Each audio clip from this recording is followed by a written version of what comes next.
Are you guys excited? You guys excited? Yeah, baby. So glad. This is our second show right here at CCTV in Cambridge, bringing you nothing but local comics spitting that hot fire. So I want you guys to enjoy yourselves tonight. I want you to laugh, play it up, do your thing, have fun, enjoy yourself. Enjoy yourself as much as I had enjoying myself taking a poop in someone else's bathroom today. It's not like, it's crazy because white people and black people are totally different. Like, white people will let you go into the bathroom. Hey, I have to use the bathroom. Don't worry. I have poopery. There's a nice potty seat there for you. Go ahead and enjoy yourself. And I blow that motherfucker up. But we're still friends. My dad, still to this day, and I mean, this goes back to when I was 6. He still to this day does not let me poop in the bathroom. At 6 years old, he was kicking me out the house, telling me to go to a porta potty down the street. I just go to my dad's house, and I'm like, Dad, can I use the bathroom? He's like, hell fucking no. If you go into my bathroom, I'm gonna have to repaint all of the fucking walls. I can't have that. Crafty stuff. I'm gonna be honest with you, white people. Just want you to know something. It's Black History Month. This might be a fucked up joke, but I probably would have owned a slave. I'm just gonna be honest with you. I definitely probably would have owned a slave. He wouldn't have been black. I mean, he definitely wouldn't have been. He probably would have been an Orangonian. By Orangonian, I mean orange with a toupee, lots of money. It would have been Trump. He would have been my slave. I was like, yo, Trump, go get me some cheese doodles. I'm getting them now. Just starts scraping them off of his chest. Gross. He's like, gross. That's disgusting. So tonight we got 2 lotto spots. Give it up for that. I can't wait to see somebody come up here and spit that hot fire. Casey, come on up on the stage, brother. What up? Come on up on the stage, man. Give it up for Casey one more time. Now, me and Casey started doing this because we wanted to give the Boston comedy community the opportunity to get their tape, HD, and be able to submit to festivals and get out there. That's right. So we want to curate a show that you guys, this all belongs to you. This whole thing is yours. It's your project. It's your endeavor. It's your deal. We want to take this in other places. We want to bring it out and shoot some stuff in venues out in the field. CCTV says they're kind enough to help us with that as well. So we're excited about the future of this. We want to give you guys an opportunity to perform 3 camera shots and, submit your tapes, send them out, have your TV clips done right. Sound right. good? That's right. Thank you, Casey. So the only reason why I called you up here is because I needed the list to see who was coming up first. I was like, hey, no, we're gonna get this thing done right. It's gonna be great. It's gonna be awesome. We got what's the list? You want to know everybody? You want to know who's coming up first? All right, here we go. This guy, you're going to love him. He's been in the Boston Comedy Festival. He appears at the Comedy Studio and all over the Boston, Cambridge area. Put your hands together for Zachary.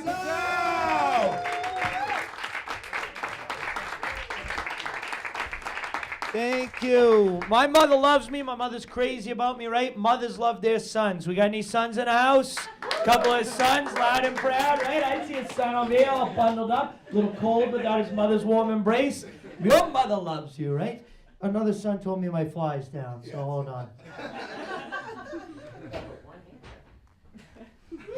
Hold on.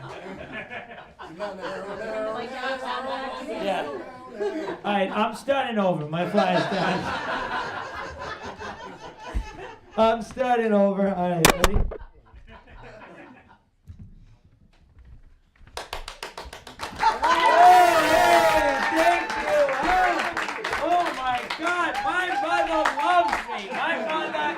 Crazy about me, right? Mothers love their sons. We got any sons in the house? Couple of them, all right. Thumbs up, son over here. Got a hat on. Maybe you're bald from your mother rubbing your head all the time, right?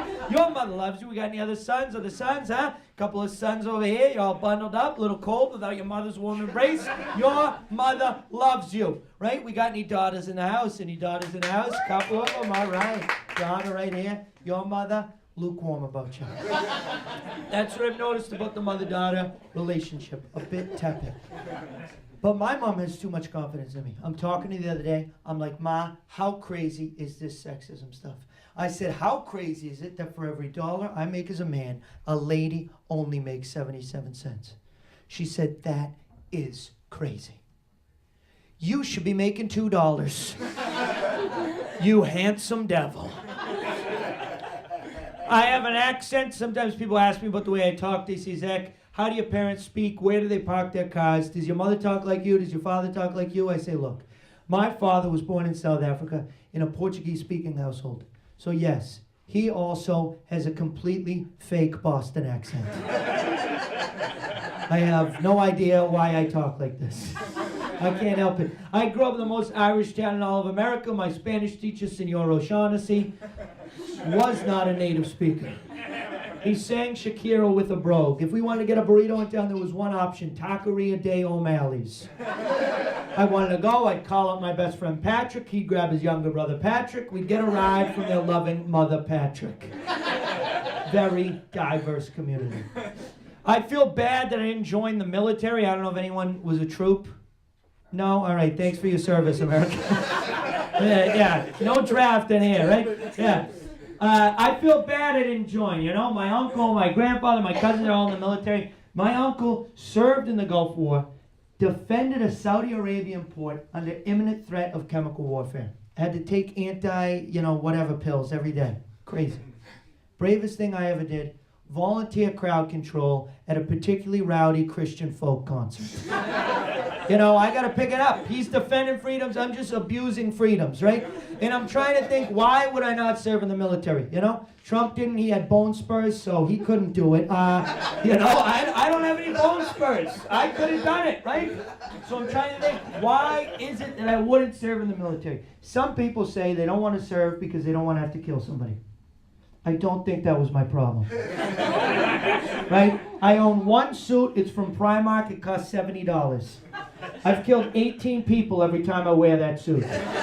Lapel beheading. Sewing on the buttons, lose a foot. That is not a good company with a 401k and 5 weeks paid vacation. That's a murder factory, right? So that's not why I wanted to do it. So I'm trying to think, why wouldn't I do it? Because 90% of military roles are non-combat anyway. I'm not going to be running around with a gun. I'm going to be sitting in an office, just like what I do now. But the difference is, right now, I have the freedom to Google. When I work now, I do 10 minutes of work. I Google for 5 minutes, little break. I do 8 minutes of work. I Google for 2 hours. I look at my to-do list. I Google for 8 hours, go to lunch. That's all I do. But you can't do that if you're doing it in the military, I can't be flying a drone in Yemen Googling what are probiotics. You need to know. You need to have that information. Well, that's why I don't know. I'm a happy guy. I never get depressed. Sometimes people ask me, they say, Zach, how you never get depressed? You ever been sad? You ever been upset? What is the lowest point in your life? What is the darkest place you've ever been? Easy. South Shore Plaza Cheesecake Factory. Has anyone tried to read a menu at a Cheesecake Factory? They tell me it's a restaurant. It's so dark, it could be a coal mine. I have no idea. You go to the bathroom in the Cheesecake Factory, you need to tell 10 relatives where you're going. You need a compass and you need emergency flares. You're not coming back. I don't know why they do that. It is so dark. I think it's so that the rich people cannot see the poor people. Because there's big income inequality at the Cheesecake Factory. You got people who are just there because they got a flat tire at the mall, and then you got people who are wearing their nicest clothes, sending postcards to relatives, and are going mental, right? That's why I don't think they have the big lights on. It's not mood lighting. It's anti-class warfare lighting. If the people eating the plain cheesecake saw the rich people eating the Godiva cheesecake, it would be the French Revolution in there. They would be cutting that thing with a guillotine. I don't know. I don't like breweries either. You know, there's so many breweries in the city of Boston. There are now more breweries in the city of Boston than scratch ticket addicts named Fitzy. It's everywhere, every corner. And every brewery's the same. You go in, there's like ceilings that are 180 feet high. You could be at a warehouse, an airplane hangar, or a Home Depot. They say, would you like to see a menu? No, but how about some tile? I'm thinking of remodeling my bathroom, right? And everyone, it's always run by the same crew. We got the husband, Eric, 9 PhDs in mechanical engineering. No idea why he's spending his days playing with yeast. And he's accompanied by his wife, Erin, just pouring the beer, crying like, I can't believe we cashed out our IRA for this. It is bedlam. I don't like it. I don't like it. And I don't like that they call it that kind of hoity-toity name, you know? They call it craft beer. Craft beer, so fancy. Calling it craft beer is like calling Little League artisanal baseball. It's just a worse product made by little people for an audience of drunk parents with dogs. All right, good night. Thank you, guys.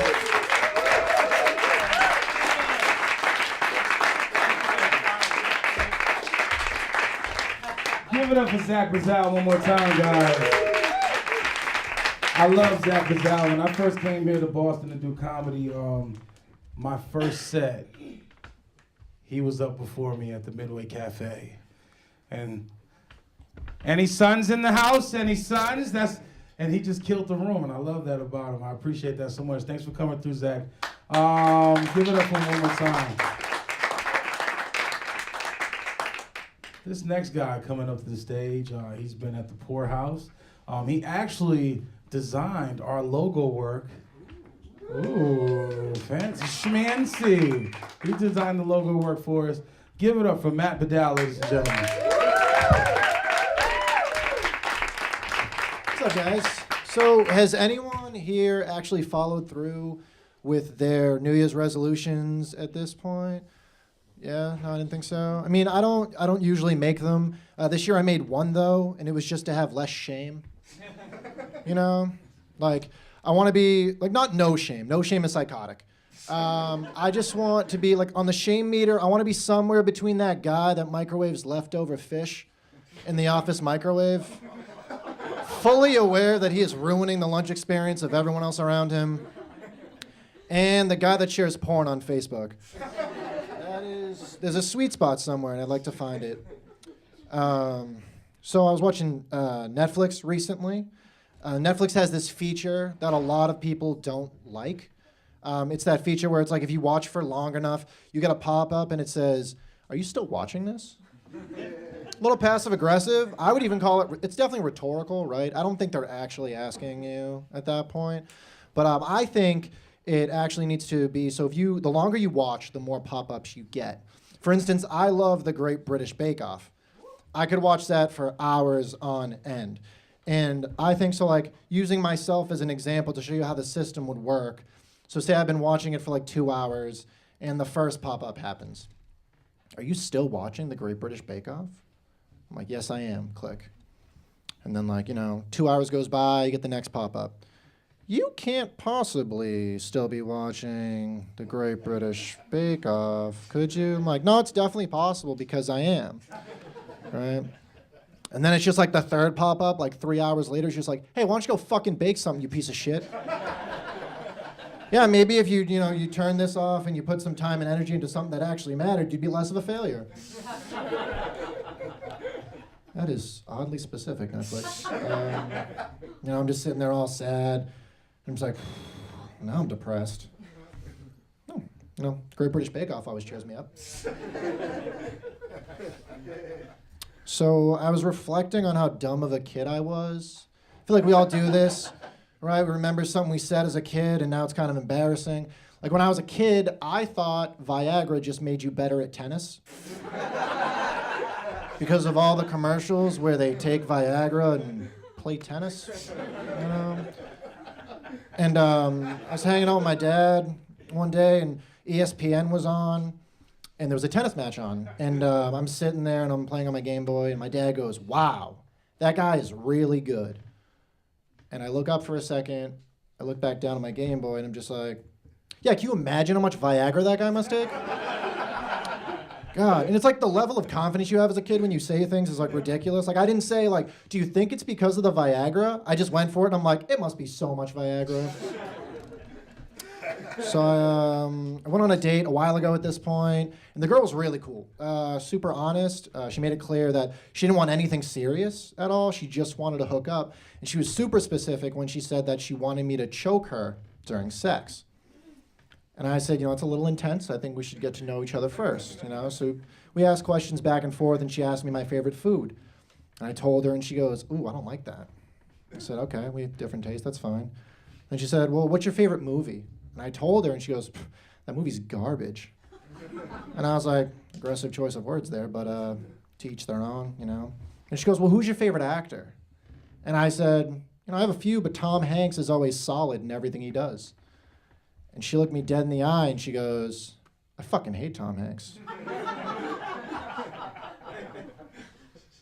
And, at that point, guys, I was just like, I think I could be into this choking thing after all. Could definitely see myself choking you. Yeah. No, during sex, right, sure, whatever. Yeah, of course. But no, I thought about how fucked up that would be, right? That'd be very wrong. Because, say, like, we're getting into it, right? And then she's like, choke me, and then I do, and then she gets turned on, but the whole time in my head, I'm just like, this is for you, Mr. Hanks. Thanks, guys. That's all I do.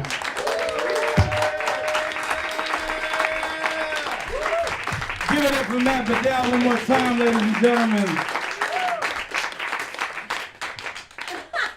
Matt, were you nervous? Wow. Either you were nervous or something was going on in the bathroom before you came. I don't know. All right.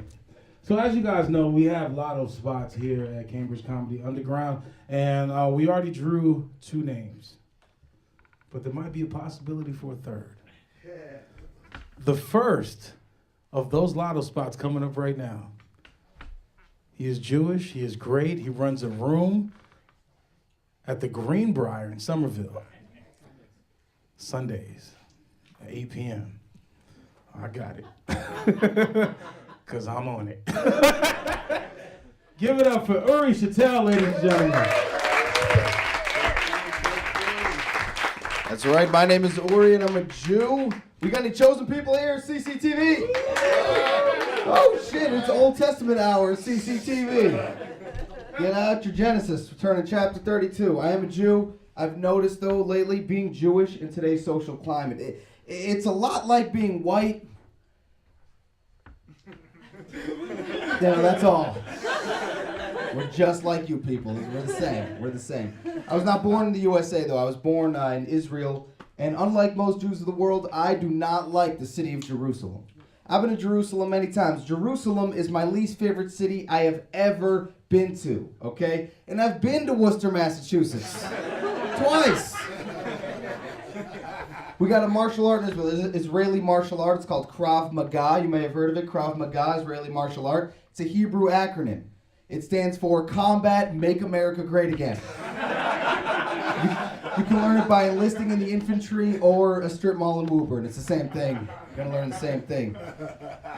I am from Israel. Though. I was flying home recently. I'm flying home from Israel, and I slide my Israeli passport to the Israeli passport security guard. He takes one look at it, and it says it was printed in Boston. He goes, "Oh, Boston.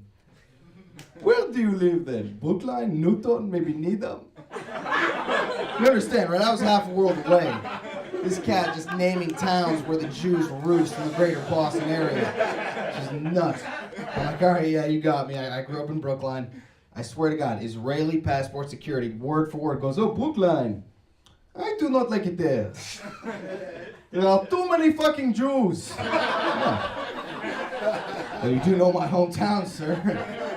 And that guy chose to live in Israel. That's how Jewy the Brookline-Newton area is. I live with my girl now. Me and my girl live together, and she wants to get a cat. This is a trap. We know this, right? No. You don't adopt a pet out of wedlock. I said, baby, listen, if we're going to get a cat together, I need a prenup on the cat. I need a written agreement so I know if we break up, which half of this cat do I get? Because what I think is going to happen is the half of the cat that I'm going to get is financial responsibility for the cat, and the half of the cat she's going to get is the actual cat. I can't play feline support out here. Catamony? Is that what you catamony calling it? Catamony is stupid. Okay, but we got into our first actual fight recently as cohabitants. Our first fight living together. And I'm a really accommodating roommate. Almost anything she wants to do, I just say, fine, whatever. It doesn't affect my happiness. Do it. Like, my whole house right now smells like essential oils. Okay? I've gone 26 years without using essential oils. They're named wrong. They are optional oils. Olive oil is essential. Lavender is completely optional, I promise you. Then you diffuse the essential oils. You gotta get a diffuser, like it's a roadside bomb in Afghanistan. But she wants to diffuse essential oils in the house, whatever. Cut the red wire, cut the blue wire, I don't give a damn. I have 12 pillows on my bed right now. 12 pillows, okay? Excuse me, do you live by yourself? I don't know. You don't? Okay. How many pillows are on your bed right now? 2. 2 pillows, okay. Okay. This man is very confusing, I understand. Well, all I'm saying is whoever you're with, just marry them, please. That way you can have 2 pillows for the rest of your life. I have 12. And the first thing I do before I get in bed at night is to knock 11 pillows right onto the floor. We got into a fight because she doesn't want me to have a pants bucket in the bedroom. I'll explain. Pants bucket. I invented the pants bucket in 2016. It's a receptacle in your bedroom that when you get home, you take off your pants and your sweater, throw them in the bucket where they remain until you next use or wash them. You folks don't have a pants bucket at your house. What you have is chairs with pants on them. Okay, all of you, especially this guy. This guy has a chair he hasn't sat on in 2 months. Then he's gonna clean it off, sit on it one time, and you'll be covered in clothes the next day. But she doesn't want me to have a pants bucket. So we're breaking up. That's it. I gotta move out. We do have fun though, you know, it's not all just domestic nonsense. We do have fun. Sex, I mean, we have sex, people. My favorite thing in the bedroom is I really enjoy performing oral sex. That's my thing. Oh no, that's fine. I don't need applause. I'm just a fucking hero.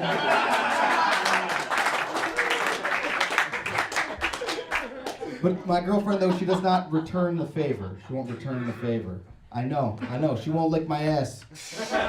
No matter how much I beg. I swear to God, conventional straight dudes get so sensitive about the butt stuff. They're like, my one buddy, he's into extreme sports, and he's like, no, I'm never gonna try. I'm like, really, dude? You're gonna try skydiving, but you won't try a little ring around the rosy? What the hell? Skydiving, worst case, you might die. A little butt stuff. Worst case scenario, you enjoy it. Then you finally live. But no, conventional straight dudes actually think if a girl touches your butt, it makes you gay, which is stupid. If a girl touches your butt, it makes you come immediately, every time. Hey, you guys are awesome. Hold on. That was really premature. I said I was gonna leave you with the story of the first time I ever did stand-up comedy. I was 12 years old, and I was at the Christmas assembly at my school, a group of 800 people, which remains the biggest room I've ever played by a margin of like 770. And they screened one of my jokes. So I'm going to tell you the joke they would not let me tell at the Christmas assembly about the principal, Mr. Kavanaugh, no relation. I was going to say that Mr. Kavanaugh is a lot like Santa Claus, because every Christmas time, Mr. Kavanaugh makes 2 lists. A list of kids who have been naughty and a list of kids who have been nice. But unlike Santa Claus, Mr. Kavanaugh burns both lists in the fireplace, because Mr. Kavanaugh loves all children, naughty or nice, when they're on fire. 12 years old, best joke I've ever written. Thank you all so much. Enjoy the show. Give it up for Yuri. Yuri, to say it one more time. Jesus. Yuri, I'm about to tell you some shit that I don't think you might agree with. The worst thing that can happen to you from eating ass is getting shit on while eating ass. I don't know what kind of ass you eat, but that's my biggest fear.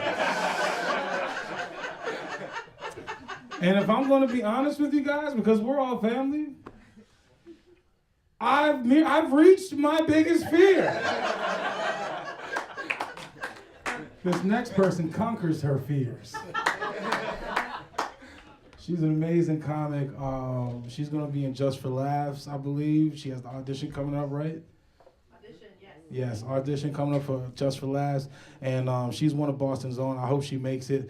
She's been on... I'm just fucking with you guys. No, she's been on Fox TV. She's been on Fox. She's been on Funny TV on Fox. So if you would, please put your hands together right now for Emily Ruskowski.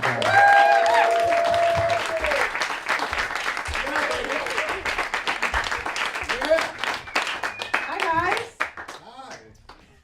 I am Emily. I'm a very fancy person. I own 2 pairs of Clark's boat shoes. Thank you. It's my street cred up top. I know they're like an older suburban lady shoe. And I feel like, if middle age is coming for me, fucking giddy up. I'm ready. I'm ready for it. Chronologically, I am 34, but in here, I am well into my 50s. That's what my doctor said. He's concerned, but we have a plan. The plan is vegetables. I am not excited about the plan. I think middle age will be good, though. I think career-wise, middle age will be great, right? So a lot of comedians, to make extra money, will do commercials, right? Commercials pay really well. But for younger women, they're typically looking for like thinner women. I'm heavy. You guys probably couldn't tell because my haircut is very flattering. But I don't want to have secrets from you, so there it is. They're typically looking for thinner women. And I just want to clarify, I am not one of those fat women who like craps on skinny women and like says bad things about them and is mean to them. I feel like that's a garbage thing to do. Like other women are not my enemy, Thank you. Yes. Thank you. Yes. All men are. Thank you. Thank you. Thank you. Hashtag so brave. Put my face on a T-shirt. Wear it to a march. I'm your new hero. Right. So here's the thing. Right. 34. This isn't really a commercial body. Right. 54. This is a commercial body, you guys. This is a medication commercial body, you guys, right? Picture me, a little gray on top, walking through a park wearing ankle weights, telling everybody about Crestor. Just so much money, yes. Right? I could be on a diabetes one, right? Where they put me in they have me doing something that's like just barely exercise, right? I'm the captain of a bowling team, right? I got my little shirt, right? And I get a strike, right? And I turn to the camera and I'm like, that was a 10. But my A1C is 6.5. Talk to your doctor about glucovance today. Yeah, 20 years, you guys are gonna turn on your TV. There I'll be mini golfing for simvastatin or something. You're gonna be like, wow, good for her for setting weirdly attainable life goals. She is really doing medium things. I'll get there. I like my boy bands middle-aged. I flew to Vegas to see the Backstreet Boys. My dad was like, that is a poor use of your money and vacation time. Right? I was like, yeah, but if 13-year-old me was here right now, she'd be like, you're doing a great job. This is exactly how I hoped adulthood would be. Keep it up. I go on a lot of dumb trips. I realized something on one of my trips. I don't think I ever want to get married. Yeah, I don't think so. But you know what? I would like to be a widow someday. Hear me out, right? This trip accidentally booked an old lady bus tour of Iceland. Thanks, Groupon. And I got to tell you, menopausal widowhood looks like a pretty nice lifestyle, right? Right? These women were closing the bars down every night, get up at 8 a.m. and hike a waterfall. I was like, all right. Right? I was picturing my future, hang gliding somewhere tropical, just Bob would have loved this! Can't wait! I'm not a good person. I should be. I should be a good person. I'm someone's godmother. I've got my baby nephew who's so wonderful. I'm his godmother. I was raised Catholic, which is fine. It's the most a la carte of all the religions, right? I like the new pope. He's a good pope. I mean, as far as popes go, You know, like the last guy had to resign because he was in the Hitler Youth. So like a low bar, you know. This guy's already better than Hitler Youth Pope, so you know that's good. I like him because he's very live and let live, right? He's like, you're gay, no problem. You get divorced. Hey, not everything works out. You want to bring your cat to heaven? All right. Right? He's like substitute teacher Pope, right? Like, come on in, sign the sheet or don't. I'm going to put on a movie. You don't bother me, I don't bother you. And peace be with everybody. Okay, great. Guys, thank you very much. You've been a lot of fun. Oh, P.S. You and I do not have the same fear. When you just said Emily's fear and she conquered it, mine is not being pooped on and I have not conquered it. Just so we're all on the same page. Give it up one more time for Emily Ruskowski. I love her so much. She's right. Me and her do not share the same fear. She is absolutely right. My fear, getting shot as soon as I get out the fucking car. That's my fear. Just being honest. Don't be mad at me. Alrighty. She also said that her A1C was 6.5. That is actually okay. 6.5 is good. That's like pre-diabetic. My A1C last time I checked was like 14. My doctor said, hey, D, you plan on walking? Because it ain't going to happen in the next couple months. I'm just letting you know that right now. I was like, fuck it, let me go get a honey bun. This next guy coming to the stage, the first time I met him was at Jed's basement. There was a underground comedy scene, and it was at this guy's house, Jed's, obviously, and, in his basement. And the first time I met this guy, he went on stage, and he was dressed as a, I don't know what to call it. It was very, like, it was weird. It was a uniform built by Owen Linders, who runs the Thunder Bar, Thunder Mike Comedy. Anyway, you guys get to see him now without the gear on. Give it up for James Hussey, ladies and gentlemen. What he is not telling you is that that outfit was me basically just in a skin-tight black cat suit. He comes down the stairs, I'm just waiting there, and like you can see everything, right? Like, and he's got his camera, and he's just like, yeah, this shit's going on at Jed's basement, and then he gets me, he's like, what the fuck? Hands up, and I was like, I hope nobody uses this. That's how we first met, that's why I'm here. No, I'm James, I'm originally from Vermont. Thank you. Yeah, that is how I feel about it as well. That is okay. Yeah, I was raised by super liberals in Vermont, which is not a shock. But my parents were kind of on the militant side of their liberalism. Like, I'll give you an example. My parents, Mark and Frances Hussey, built a house in the middle of the woods, and they made sure that every single room had speakers so that they could pump NPR into every single room of the house at 6 a.m. every single fucking day. No one else raised like that? I'm not connecting with anyone? No one else raised in a weird North Korean prison camp situation like me? It was a lot like that, except instead of Kim Jong-un, it was just Terry Gross every single day. He was bringing me the Farmer's Almanac. Here's the thing my parents didn't realize, is that if you start every day with NPR, you end every dream with NPR. Which, if you don't know, like, that meant that 12-year-old me could never go through puberty well. Right, like I could try. I could be having the best dream of my life. Like I could be on a date with Jessica Alba, right? Yeah, 12-year-old me was optimistic as shit back then. I know.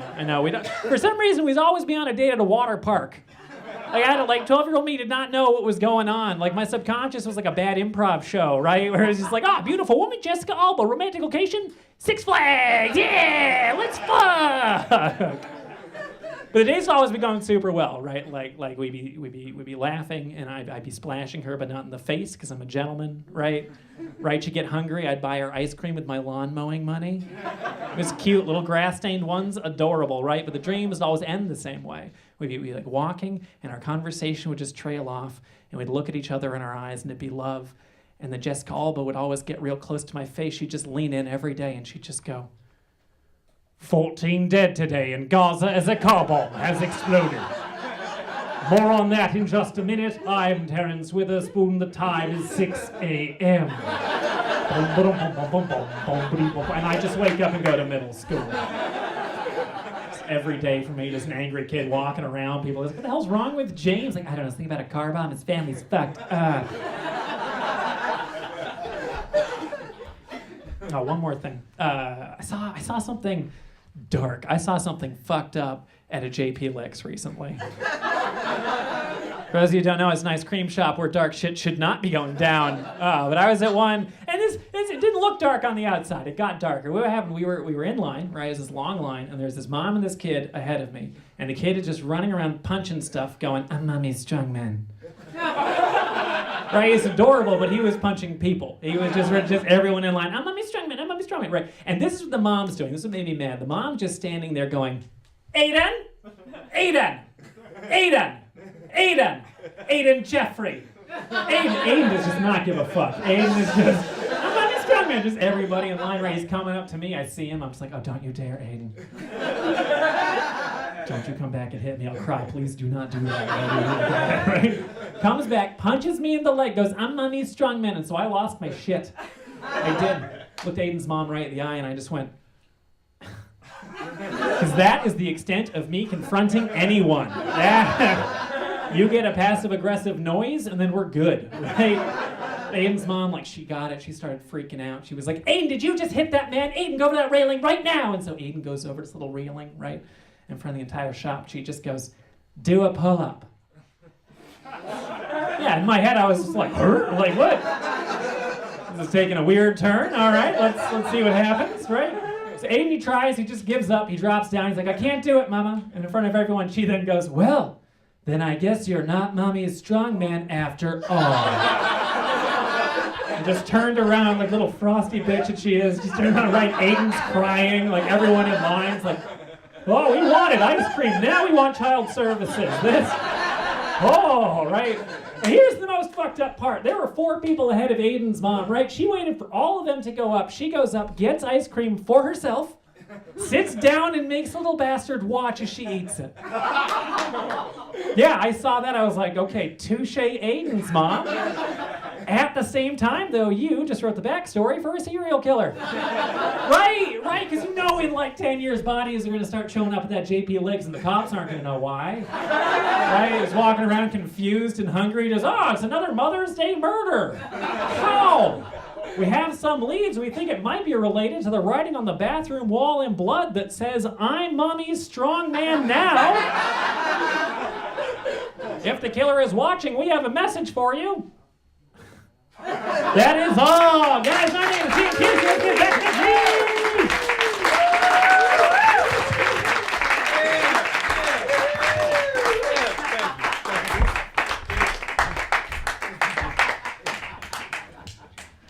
It is so beautiful to see a white guy without the uniform and stuff. Like, he just looks so incredible. His eyes are piercingly blue.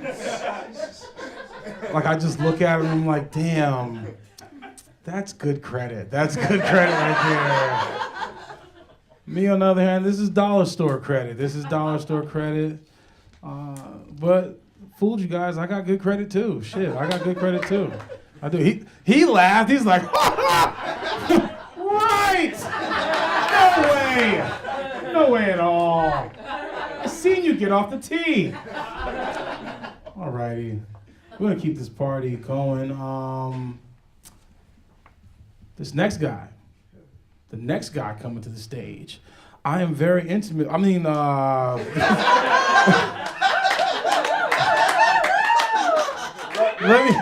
let me correct that. I know him intimately. No, that's not it. Well, it's my co-host, and he's a great guy. We're really good friends. I'm so happy to be doing this with him because he's like the yin to my yang. You know what I'm saying? I'm really country, ghetto, kind of raw, and he's just, well, you'll know when you see him. He has good credit. Give it up for Casey McNeal, ladies and gentlemen.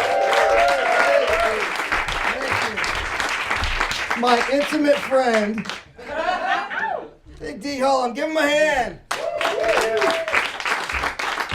Oh my God, what is going on? We saw out January, You guys do your New Year's resolutions? You still up on that? What's up? Let's hear it. New Year's resolution. I got a New Year's resolution to live forever. So far, so good. No, like the weather has been terrible. But Boston's a cold place, right? But it's nothing like Michigan. Where I came from, Michigan. In Boston, you guys talk about the Arctic vortex. You know, polar winds, polar fronts. You know, in Michigan, they called that Wednesday. You know, it's bad there. Like, it's so cold. You know, at least we have the 4 seasons here. Michigan only has 2 seasons, 9 months of snow and 3 months of risky ice fishing. But, you know, Michigan's actually settled by Vikings. You know, Vikings, I think it's amazing to think about. It's astonishing to me the achievement of these people, what they were at. They come from a frozen wasteland, these Icelandic pilgrims. They carved out wooden ships. They set off and explored. They traveled 5,000 miles across the ocean and resettled in a place just as fucking miserable as the one they came from. Like, thanks, Bjorn. Appreciate that. You know, I've been watching these history shows about explorers. I think it's kind of interesting, but probably no coincidence that none of these famous explorers had their families with them. You know, when they came exploring, you know, it wasn't like the Erickson brothers, Marco Polo and Sons, you know. And I think about things like Columbus, you know, and what his journey would have been like if he'd actually had his family, you know, with him. His wife is bothering him on the way to get directions. I don't know, it just doesn't feel right.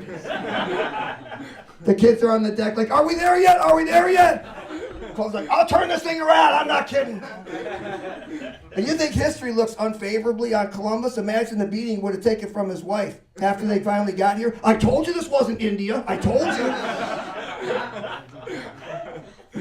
So we have college kids with us. I know some college people coming in. Where's my college people? Hey. Cool. So I remember my college days. What a week that was. But if you're in college, I was in college only long enough to learn the true meaning of abbreviations. You know, like you gotta learn all the fancy talk. Like if you're a sociology major, you're known as a soc major. Now everyone join in and learn. If you're a psychology major, you're known as a psych major, right? If you're a philosophy major, you're known as unemployed. No, I was in college long enough to have one experience. I'm on such a budget. I'm at Arizona State University, 1979. It is 1,000 degrees there. I saw a dog running down the street. 3 trees were chasing it. It's like really hot. But I had my first college bullying experience while I was there. I'm in Irish Hall, not a fraternity, like the original dorm at ASU. Like fraternities have their slogans like, oh, brothers forever. You know, Irish Hall was like, I don't know, haven't seen the guy. I guess that was like... with their slogans. But one time, my college roommates, being the kind and gentle thing that college roommates are, they locked me in the bathroom. They took away my clothes. I was taking a shower. They took my clothes. They took my towel. They took everything and locked me in the bathroom. And the only exit that I had was to lower out naked into a courtyard with like 150 people like playing volleyball and stuff like that, you know. So as I'm lowering my naked hiney out the window, at the last moment I spied a pizza box in the trash. You know, but I didn't want to run across the courtyard with just a pizza box to cover my, you know, so I covered my face with it and just walked across the courtyard instead. It worked out all right. Domino's did not have a good year, but. So speaking of college, we like to curate each month at least one college performer. Tonight we got a fantastic guy for you. He's a co-host at Amuya Mike on Monday nights. He's very active in the Emerson College scene. Please put your hands together. Make him feel welcome. Neill, Lynskey, ladies and gentlemen.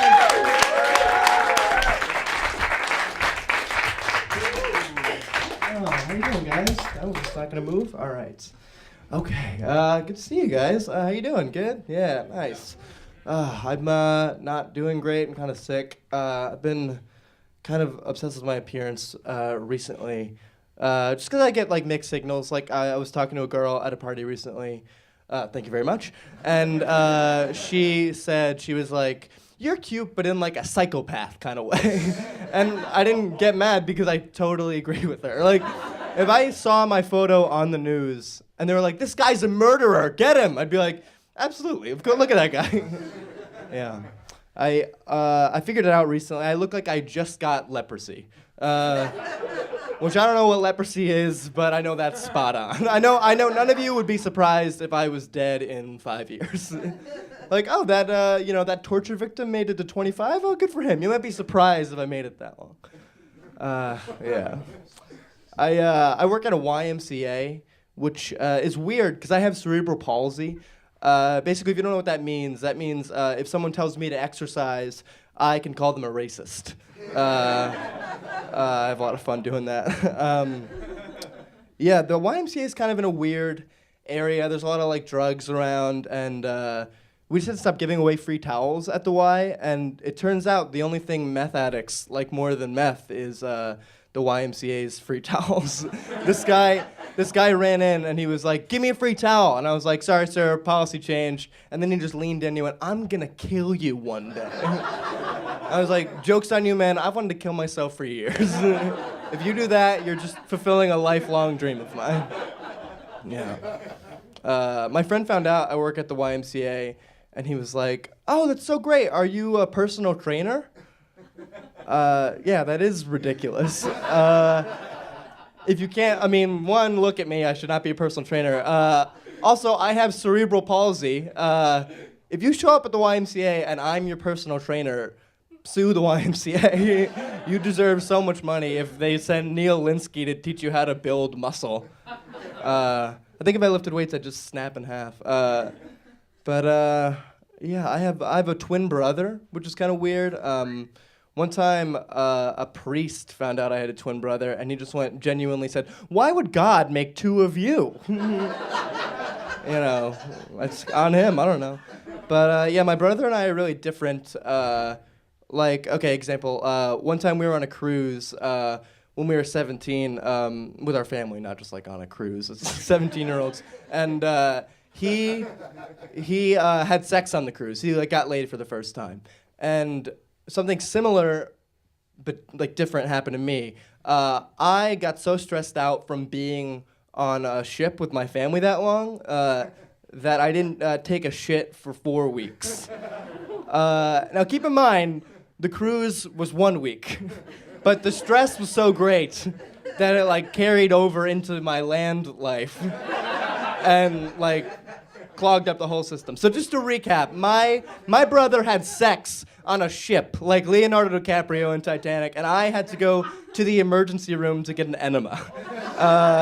I remember I was sitting at home on our IKEA couch reading Lord of the Rings, because I'm white and I don't have a girlfriend, and that's just the law. And I threw up all over the couch, and I was like, "Oh shit, I can't afford IKEA, I'm 17. And I threw up all over Lord of the Rings, so that's 1, 2, the two things I liked were done. But I had to go to the emergency room, and it was the worst pain I've ever felt. And a reference, I was in the emergency room, and there was a guy with blood pouring down his face, and he patched it up with duct tape, and he was just kind of sitting there clearly gonna die soon. They saw him, and they were like, "You gotta sit down, you can wait." And they saw me, and they were like, "He needs to come back here immediately." So they did the x-ray, and they were like, "Oh yeah, he's full of shit, That's what it was. And yeah, they said they need to give me an enema, which if you don't know what an enema is, it's someone comes in, not someone, a nurse, comes in and shoots water up your ass. It's not just a stranger that they're it's not just for hire guy. It's a nurse. They come in and they shoot water up your ass, and then you have to take a shit. And we all say "Oh, I have to go take a shit."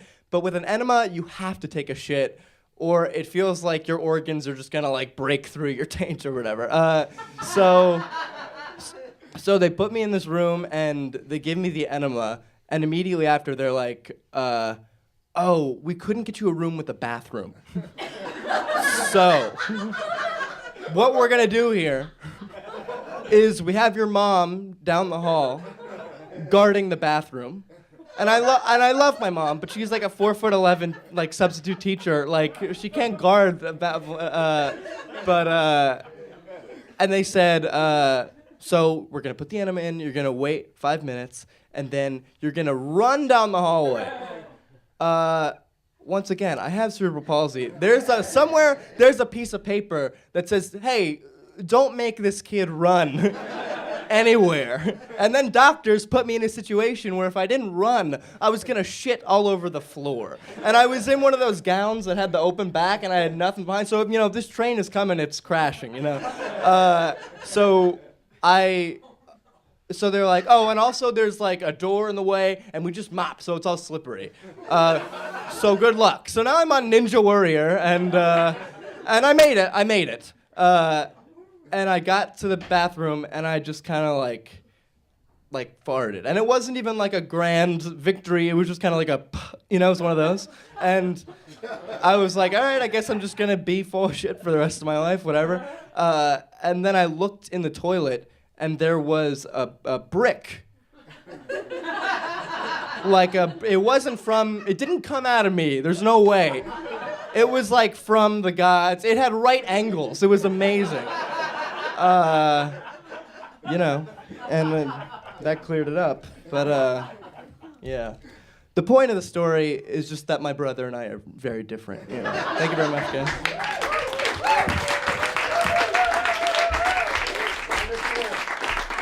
Keep your hands going for Neill Lynskey. Cambridge's most full of shit college comedian, Neill Lynskey. We have 2 lotto spots tonight. We have one earlier to your delight. We've got another one for your delight tonight. We're really, really glad that this guy could come down. He threw his name in the hat. We're glad to pull it out. Please put your hands together for David Lattimore. Thank you. Guys, recently I took a little trip. I spent a week up in the beautiful state of Maine. And I gotta say, guys, a lot of fatties up north. A lot of fat people up in Maine. I don't know if they're just staying warm for the winter or what, but Maine, it's got some meat on its bones. Let me tell you, I saw this one fatty waddling out of a Dunkin' Donuts. She was carrying a box of donut fries. You guys heard about these? New thing over at Dunkin' D's? Yeah, they take donut segments. They deep fry them. They serve them to children and absolute fucking animals. Jesus. And I saw this other fatty out on the water. It was a young fat man riding in the back of a Boston whaler. Now, I don't know if you've ever seen a boat do a wheelie before, but this guy was cruising steady at 10 o'clock. And he was going through a harbor, too. He was rocking boats, splashing tourists. The man was in a hurry. And I don't know the full story here, right? But I like to think I witnessed one of the most epic escapes from fat camp of all time. You know? But really, I don't mind the fatties, though. I like them better than these health fanatics. You know, like right now I'm taking some classes. I sit next to a guy who's into going to the gym first thing in the morning. He comes into class after his workout, sweat dripping down his back. He's shoving Cliff Bars down his throat one seat over from me. He says things like, respect the grind. It's disgusting. And, I'm working on the side. My last job, it was pretty awful. I was a bicycle delivery boy for Uber Eats. I would deliver food on my bicycle, which I think we can all agree sounds like a job for a child, right? Like, once you've been alive for 2 decades, you shouldn't have a job that involves pedaling, you know? And you might not know this about Uber Eats. They are the exclusive delivery service for McDonald's, which means about half their customers just like fast, convenient delivery, and the other half have lost all sense of self-discipline. You know? Like, I just feel like if you don't have the energy to walk into McDonald's yourself and order, you've already had enough McDonald's.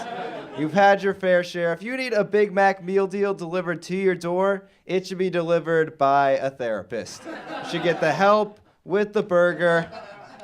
Because the other thing about Uber Eats is, I was biking all this food around. For convenience sake, I installed a basket on my bicycle. And it turns out that's all it takes to convince my family that I'm gay. That was all it took. I delivered for like 2 weeks. My dad was like, knew it.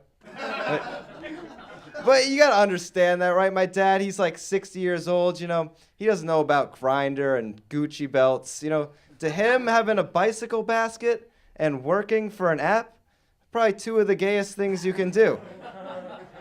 So now I work construction. I called up my dad like I had something to prove. I was like, Dad, I am working the least gay job of all time. Told him I was on a construction site. He was like, great. I think you'll love that. You're going to be working with all dudes. Thank you. That's all for me, guys.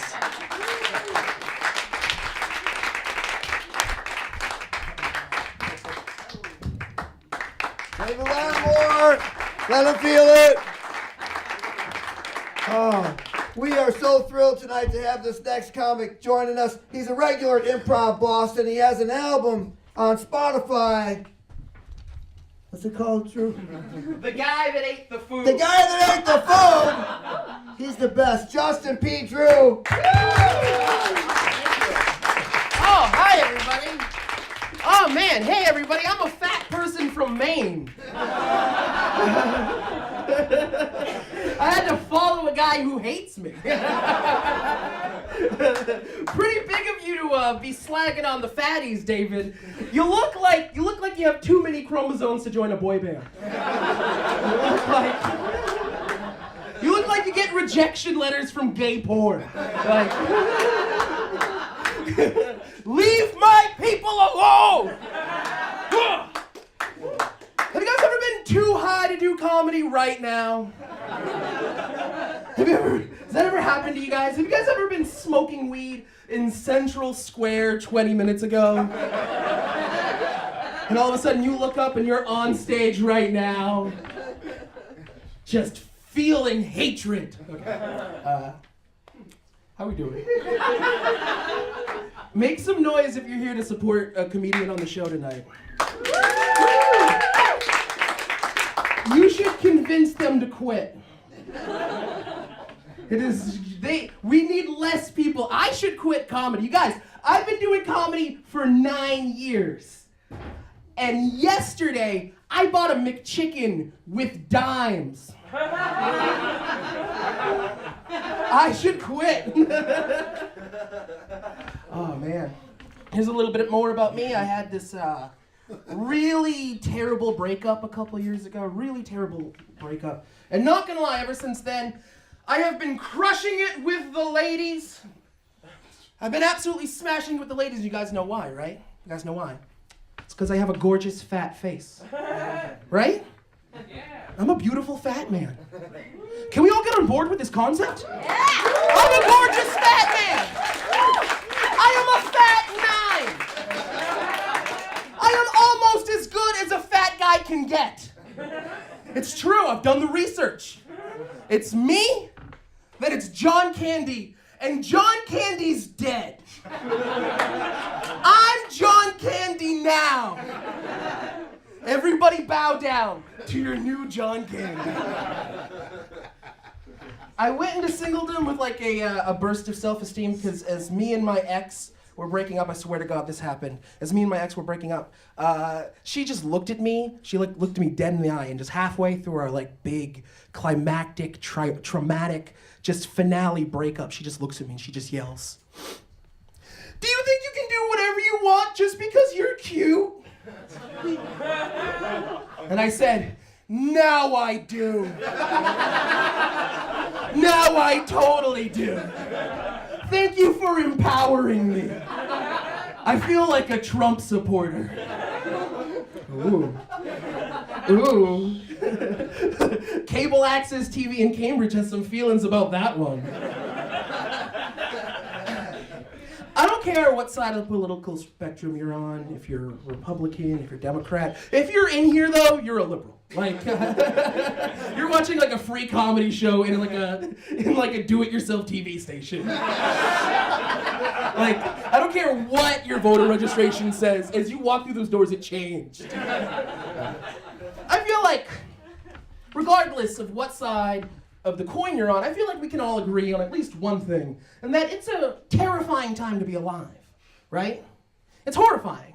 You know, you got North Korea, nobody knows what's going on with them.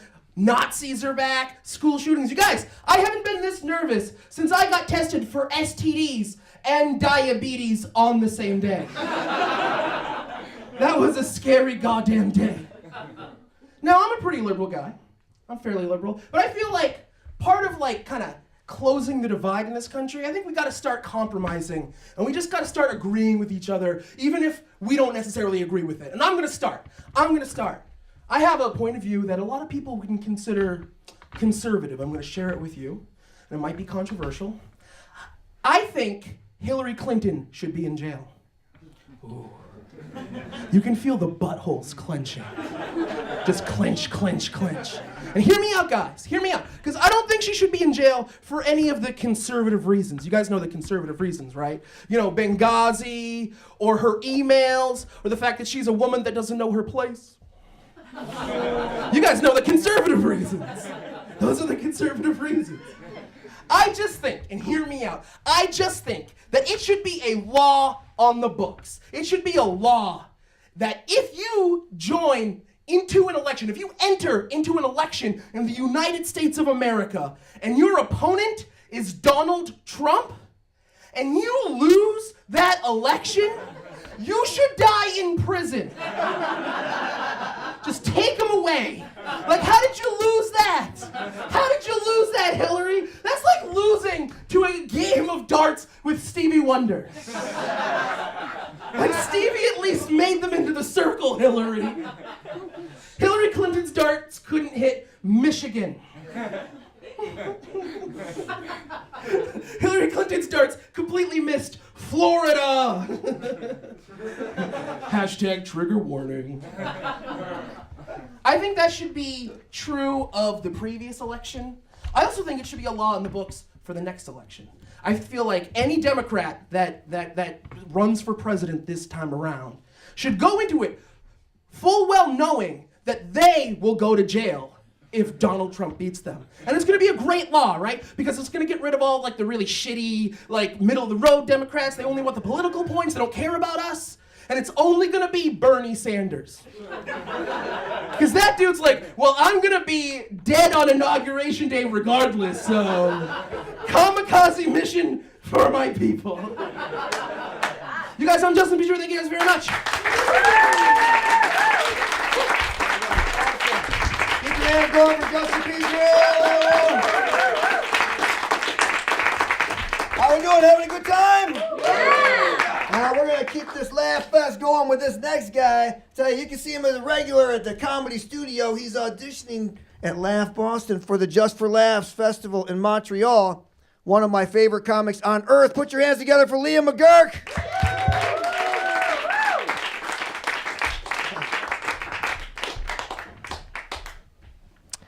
So when I get on stage, audiences don't trust me as their comedian immediately. And it's because I always look like 5 minutes ago I was outside smoking the exhaust pipe of my car. But that's not true. I'm not high. My eyes are just genetically a proton's length from closing. And I have this voice that makes me sound like I have a favorite flavor of aerosol can. I get it. Like, if I showed up to your party, you wouldn't feel safe at that party anymore. You see me walk in to a house party you're attending at around 11:30 p.m., you'll look at your friend like, I think they're gonna start doing sad people drugs. And it's not true, I'm a professional, although, to tell you the truth, I'm missing my coat. Maybe we could quickly get up and look.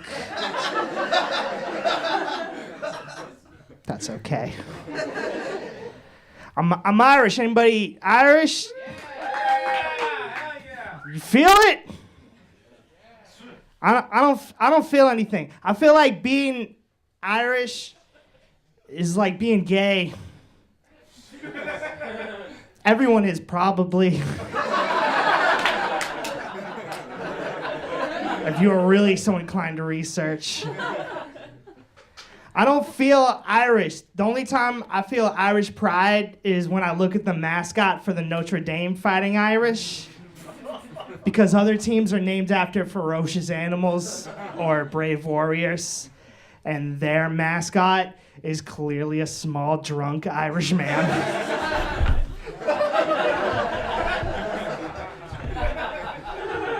He's the only mascot that looks like he's gonna flat out not win his fight. He's the only mascot that looks like he came in with no plan. I love that guy. He reminds me of my father.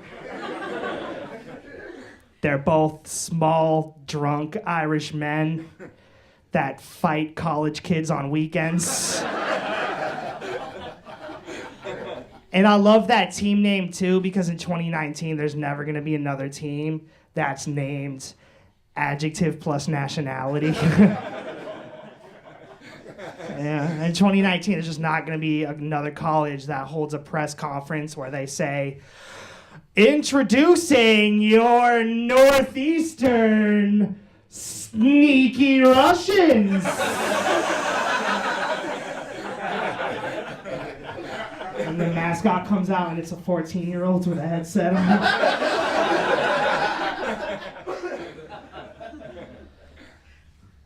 Everybody look at the person to the left of you. Now, look at the person to the right of you.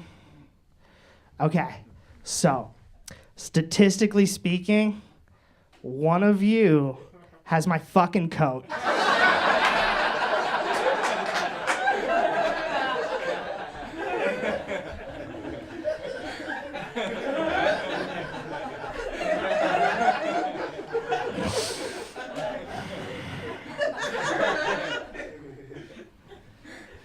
I like older women. I like how their snacks are more well thought out. A young woman just has an open box of Frosted Flakes. Older women have, each snack has 2 to 3 ingredients that are nutritionally conscious that they can make really fast because of school functions. My last girlfriend was 14 years older than me. She accused me of having mommy issues. She said, "You're with me because you have mommy issues, and I remind you of your mom."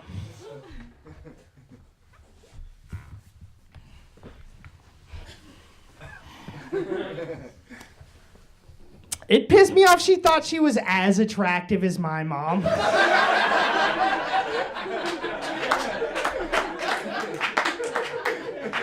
You want to be more like my mom? Let's start by wearing that perfume I got you. I'm very aware you're not Christine. Mommy issues. I was trying to find mommy solutions to you. Criticized me.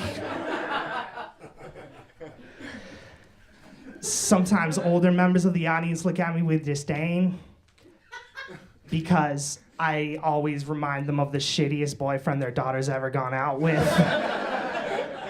I don't look like the meanest boyfriend. I always look like the boyfriend that held them the most back from reaching their full potential. Baby, you're too smart for school. And I'm not saying that they're right, but I am a failed white rapper. I wasn't even a bad rapper. I just realized I had to stop rapping because my producer was gonna be like, "You wrote 14 songs about social anxiety? I can't release this. 14 out of 14 songs. Song number 1, hey baby, why don't you come over here and initiate conversation? Song number 2, hey baby, could you take me home? I don't like night driving. Song number 3, where's the party at? Parentheses, I can only stay an hour. Song number 4, I can't truly be myself and the cat's in the room. And song number 5, I'm cold. I'm so cold. Because at Cambridge Underground, one of you pieces of shit is my coat. That's my time. Thank you guys.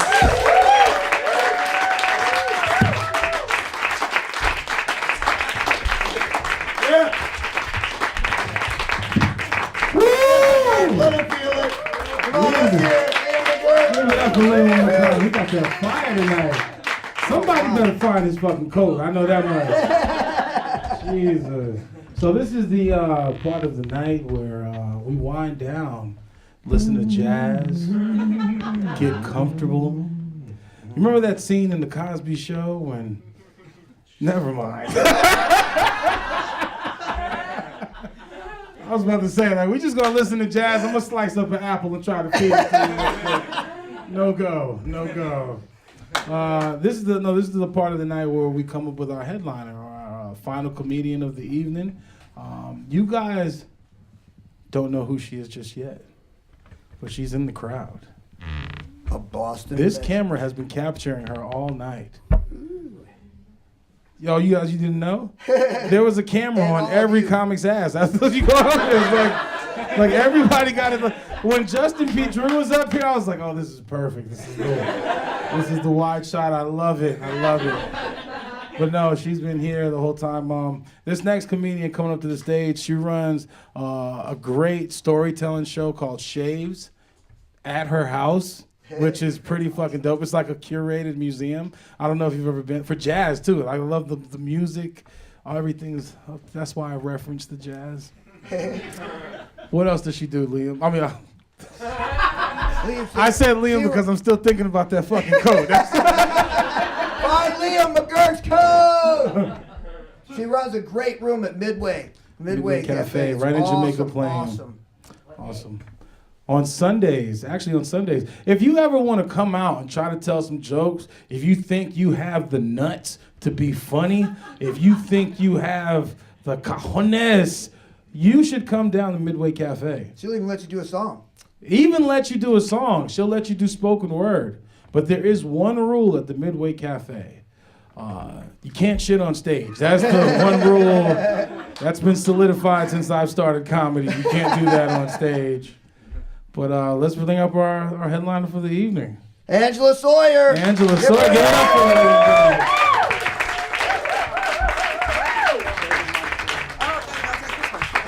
Look at that, I was right there the whole time. I don't know if this mic works. I'm gonna try this one.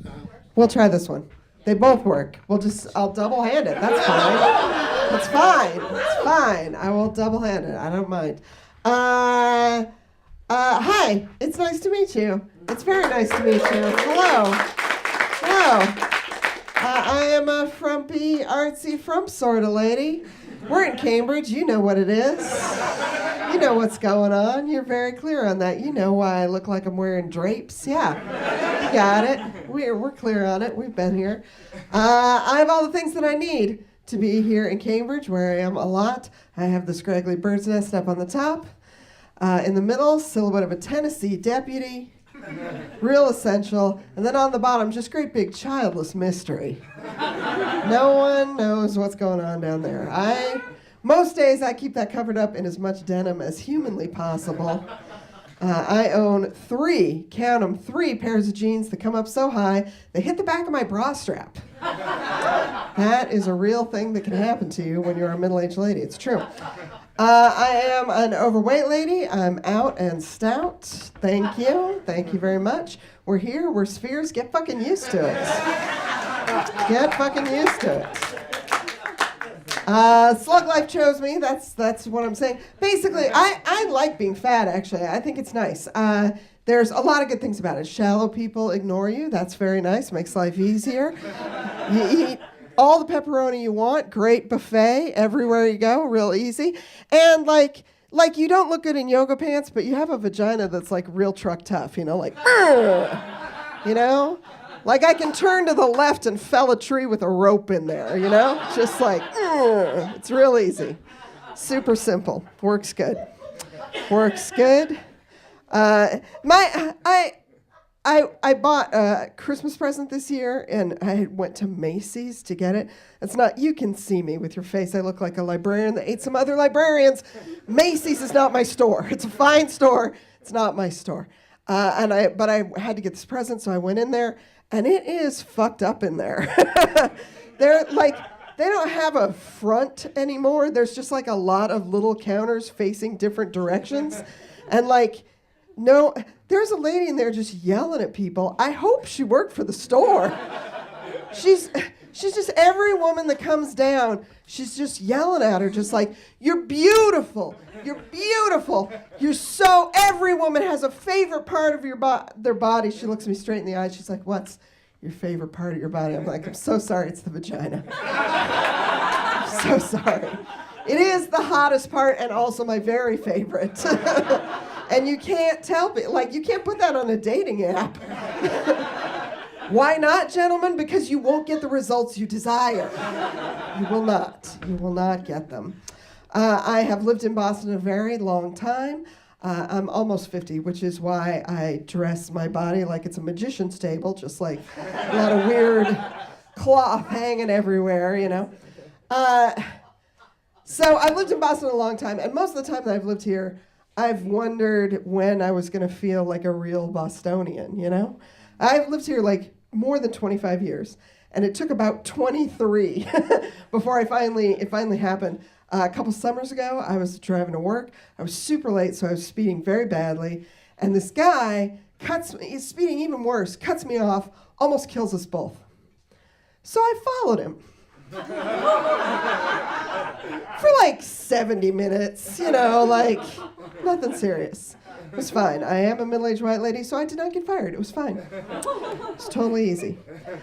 But because I'm older, I like hanging around people of different ages. You know, I think that's nice.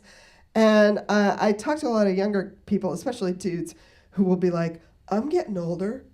I hurt my knee. And I'm like, you were drunk in the snow.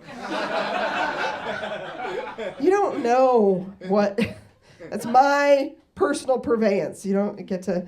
Here's what I've learned about being older and living in Boston a long time. I now refer to whatever building we're talking about as 3 buildings ago. Does that make sense to you? I'm at about 3 buildings ago for whatever I say. There's a building near where I used to live. I call it the 608. No one knows what I'm talking about anymore. The place where I go on Thursdays, they call it Wonder Bar. I think it's Bunratty's. It's like, yeah, only old people know what the hell I'm talking about. It's like analog Black Mirror. You understand? You can't put it together. It doesn't work. It doesn't work. I was a very repulsive child, yes. I got lucky, actually. I got some help. My parents got me this great babysitter who kind of taught me how to interact with other people. And I needed it. It was like 11 was a really hard year. 11 was the year I farted so hard I got kicked out of a math test, you know? Didn't go well. Did not go well. I just didn't learn that part of math. It was fine. That year for Christmas, my parents gave me a really weird passive-aggressive present. Worst Christmas present I've ever got. And like, I've gotten some doozies. This year, one of my coworkers gave me scar cream. I don't fucking have scars. I've never told anybody that I have scars, and I don't have them. She was just like, well, something happened to you. Here you go. So for when I was 11 for Christmas, worst present I've ever got, my parents gave me 6 matching pastel velour sweatsuits. Like they thought I was going to grow up to just be like a member of some kind of rainbow mafia. We are from Denver. There's no mafia.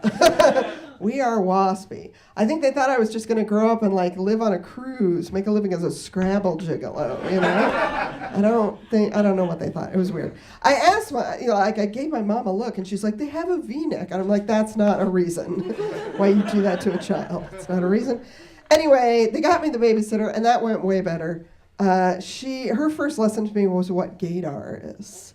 She was like, oh, here's how it works, Angela. Like, if you see an attractive man, 857-413-0154. Sorry, I didn't mean to scare you. 857-413-0154. Anyway, if you see an attractive man, you lean over, you touch him on the shoulder, you really engage. If he backs up, that's how you know. And I was like, oh shit, everyone I know is gay. I'm so progressive right now. God damn. As an overweight lady, I actually thought that you could size out of getting catcalled. I thought it would stop. I really did. I totally did. And this summer, I found out that's not true. It just gets a little more gross. So I was walking through Central Square, right behind, behind where Out of the Blue is, in the parking lot, And lo, a gentleman from across the way. I heard the sound. He goes, "What do you smell like?"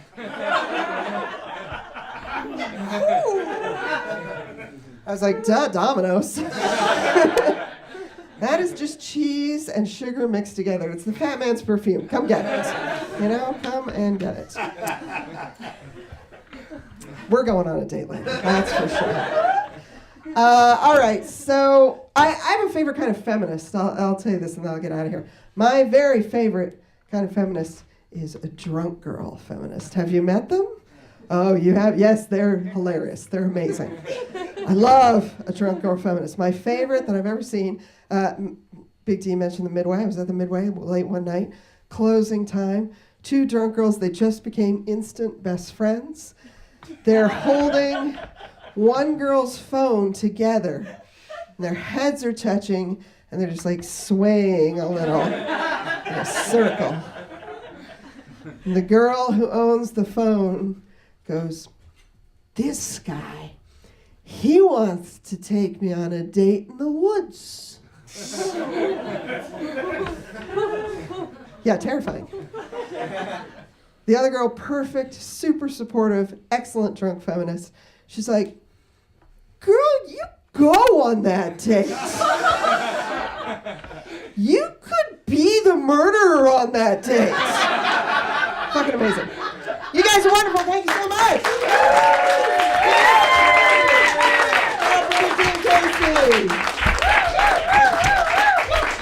Keep your hands going for Andrew Sawyer. Yeah. Man, woo, shit. I had fun again. Did you have fun again? Man, I busted a laugh. Did you guys have fun? Did you guys have fun? You guys think we should take this out to the field and not only do a show in the studio, but do one in a club or a venue like that? Tape one out there. What do you guys think? Yeah. That's the more. We're going to start right at my house. That's where we're going to start at. I'll tell you, this thing would not come together without CCTV. We want to thank them, Cambridge Community Television. We're so happy for the production crew. We're so grateful for them. The camera guys. Production assistants, Billy Nelson, Ethan Mead, the director, Jason. And bring up our producer, Pete Levine. Come here, Pete. Come on, Pete. Yeah! The man that makes it all possible. This has been a hoot, man. It's been a hoot. What you got to do with the reading glasses? I can't see nothing, man, if I don't have these on. Well, you got to read some shit in order to see something. I don't know. But no, this has been a great show, man. I'm glad you guys came out. Next show is going to be in March. You got anything coming up? This. I'll be on the Naked Show this week. I'll also be in Cabot Theater on the 13th. He says he doesn't have anything going on, but then he says quickly, "I'm going to be on the Naked Show." If you guys haven't been, it's right here in Cambridge, right at Improv Boston. I think it's the first Thursday of every month. I've done the show 3 times.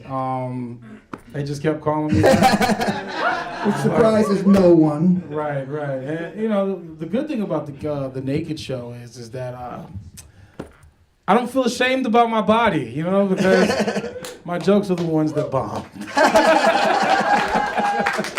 I got a show coming up in the Cape with Smokey Suarez. You guys might not know who he is, but he was with Kevin Hart and Beanie Siegel and Paper Soldiers. So that's coming up for me on March 2nd. I got the Greenbrier on March 3rd. I have a few other shows coming up this month. But other than that, that's it, man. All right. We're going to see you guys right around here. Watch for the show replaying on Channel 96, CCTV throughout the month, upcoming weeks. Support our page, the Cambridge Comedy Underground. Look forward to future events. Thanks for coming out, you guys. Thanks, guys.